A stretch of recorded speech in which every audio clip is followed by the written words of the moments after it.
Let's now step back and have a look at this parameters statement. Now, just by the simple fact that we have defined a brand new variable called myEE using the parameter statement is enough to tell the system we are going to generate our own selection screen. And the parameter statement is all we need to display a field on the screen. Let me just make sure this program works. And let's just display this one field on the screen. So there you can see we got my employee and we got an entry field. That's all it took, one statement. Now let's go through it in a bit more detail. As I said, it's very much like the data statement. We specify a new variable name. We can make it a type. So we could say type I for an integer. Or, just like I've done here, I've used the like statement. So it picks up the field attributes of the employee field in our table zEmployees. Let's add a few more fields just as an example to show you how this works.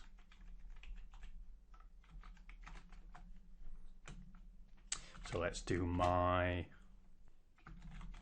for date of birth. And we'll make this like, I think it's DOB is the field.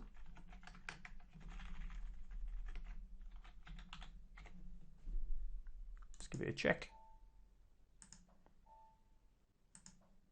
And there you can see we've got a date of birth field, and it's picking up the parameters and it's picking up the field attributes from the table, and it even gives us a drop down box where we can select a date. How easy is that? Then if we want to do an example without using the like, we could say my number type I for integer. Oops, what have I done? Oh, just something I need to mention. When you specify parameters, you are limited to your parameter name being a maximum of 8 characters. And I think I just went over it here. 1, 2, 3, 4, 5, 6, 7, 8, 9. Yep. So let's take off that E.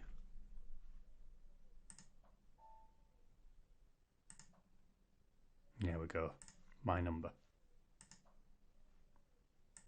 And one other point is the parameter statement can use any data type, just like the data statement, apart from floating point numbers. The floating point data type cannot be used as a parameter. You will have noticed when we showed the fields on the screen that the screen automatically gives us a text label here for each field, and it just uses our parameter variable name by default. And the order in which the fields are displayed are determined by how they are defined in our program. And one other thing to see is notice how our variable names are being converted to uppercase. This is the default action. So let's step back and clear some of these example parameters out.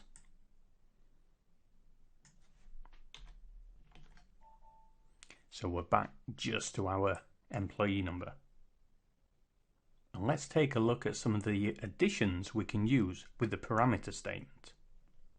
The first one is the default addition. So we could write default 1, 2, 3, 4, 5, 6, 7, 8.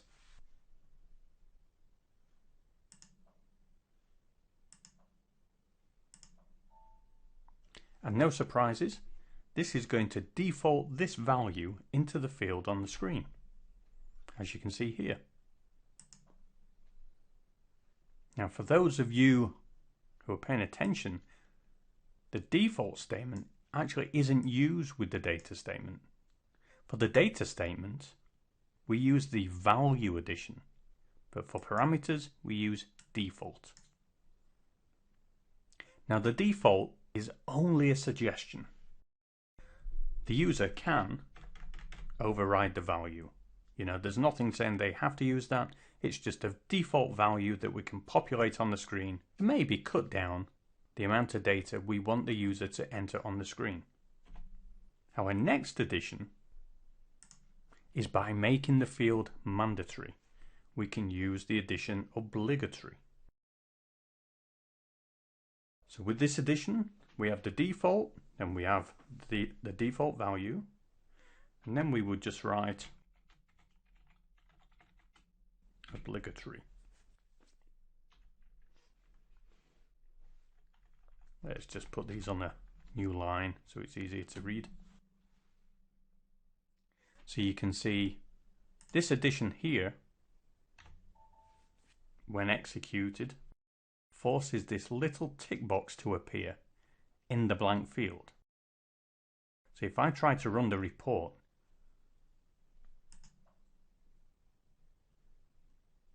we get this message box at the bottom saying make an entry in all required fields.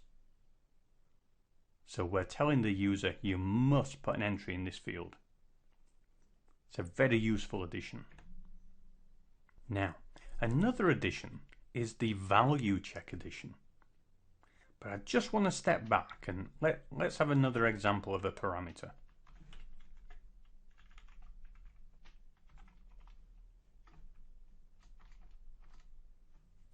Now I need to jog my memory, so I'm going to open up a new session. Have a look at our table.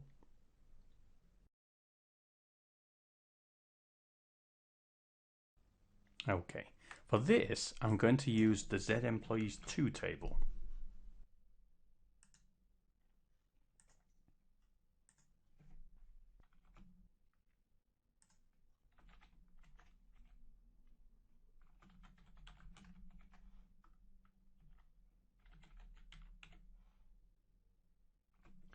And we're going to look at a field called gender. Let's make sure I've got everything correct.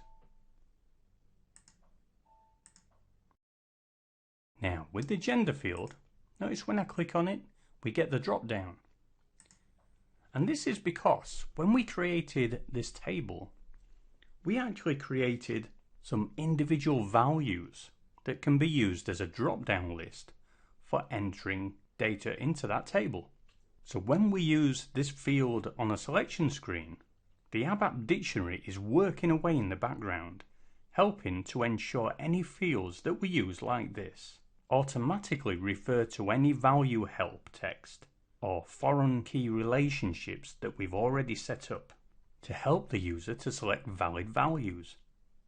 Pretty cool, huh? So let's go back.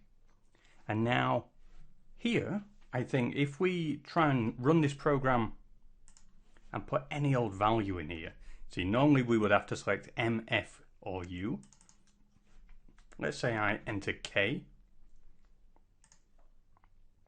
We don't get any error message or anything like that to say K is invalid. The only help we get is to say, hey, we've got some drop down values for you.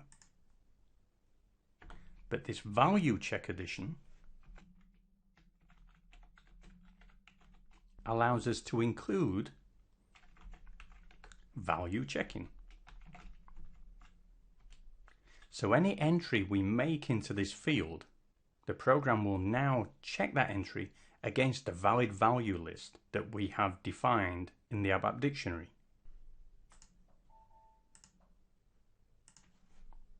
Enter K, press enter, and there you can see enter a valid value. M, press enter, everything is good. So that's the value check addition. And of course you could add it on if we had some values to check just at the end of this parameter as well. So we have 3 separate additions all in a row.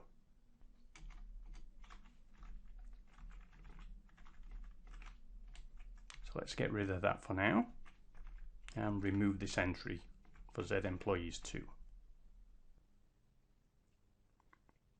Okay, the last addition is going to be the lowercase addition. Remember I mentioned earlier that the parameter statement converts everything to uppercase, we can get around this by using the lowercase addition. So let's define a brand new parameter, and we'll be super original and use surname. We'll make it like Z employee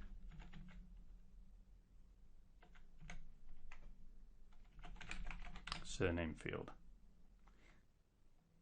And we're going to add a default value of Mr. Blogs, and then we're going to say lowercase.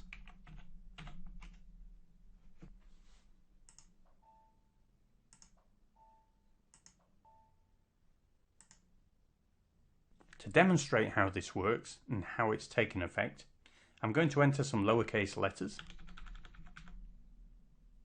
And when I press the enter key, nothing happens. We still have the uppercase and we still have the lowercase letters in the field.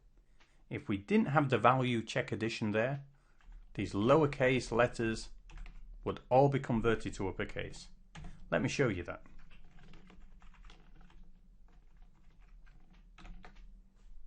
So we'll take away that addition, activate our program, and now when I put a load of lowercase letters in and press enter, it converts them to uppercase.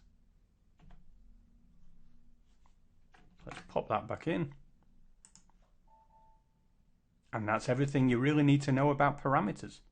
There are a lot more additions you can use, but really what we've gone through there is probably 99% of what you will see being used in SAP systems. If you do want to look at any of the other parameters, and this goes for any ABAP statement, just click on the field, press F1, and up pops the ABAP help to help you understand about all the different additions.